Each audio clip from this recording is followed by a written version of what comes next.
3601 personnes habitent la commune nouvelle de Saint-Sauveur-Village, au cœur de la Manche.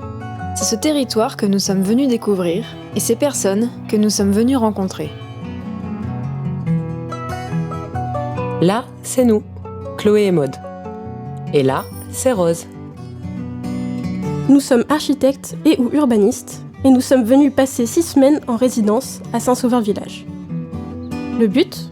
Révéler la richesse et la culture propre à ces lieux, avec l'idée que ces richesses partagées constitueront un socle commun pour répondre aux défis à venir. La première chose à faire, c'était de découvrir le territoire.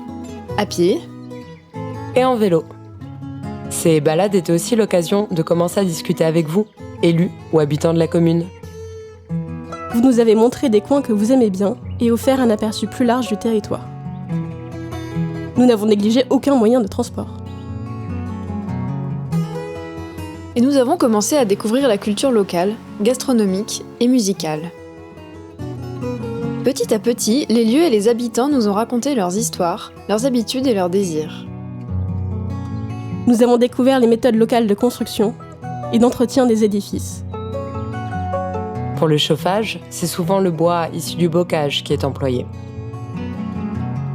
À force que vous nous parliez de vous et de votre lieu de vie, nous avons commencé à collecter beaucoup d'histoires, comme celle des randonnées en radeau sur la Taute.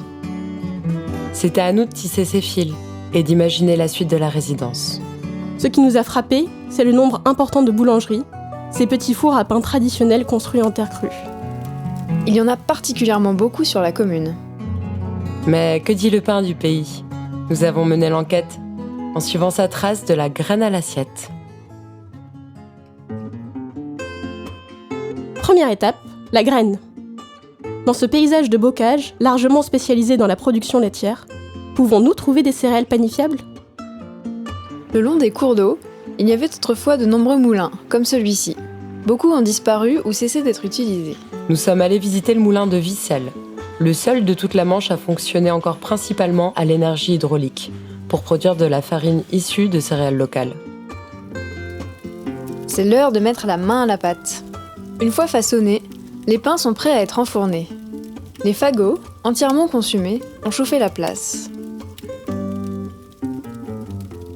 C'est prêt. Mais où est-ce que ce pain sera consommé ?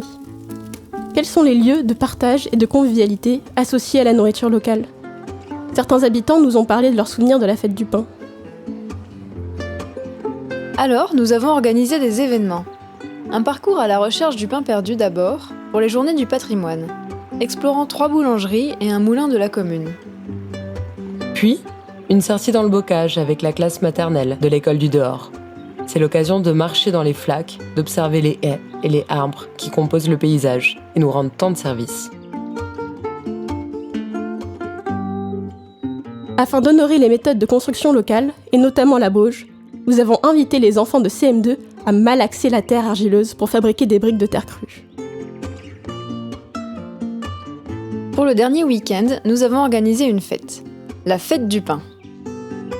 Le vendredi soir, nous nous sommes rassemblés au coin du feu du manoir de la Foulerie pour une soirée veillée avec l'association Pirwezi.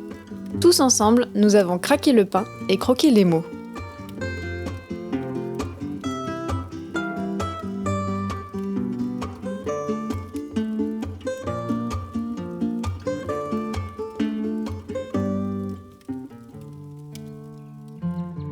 Là, c'est le lendemain matin, et nous apprêtons à participer à la réhabilitation d'une boulangerie en terre crue.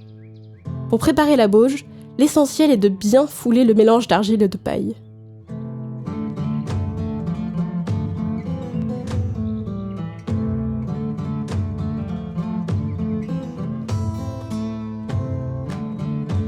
L'après-midi, Béatrice Mera nous a entraînés dans le bocage pour une balade à la rencontre de l'aubépine. Cet arbuste dont le bois chauffe si bien porte également des fruits savoureux. Pendant ce temps-là, 4 boulangeries ont été rallumées par des habitants aux 4 coins de la commune. Entre familles, amis, voisins, tant de pains façonnés. Le soir, nous vous avions tous donné rendez-vous pour une présentation de clôture de la résidence, mais aussi et surtout pour casser la croûte.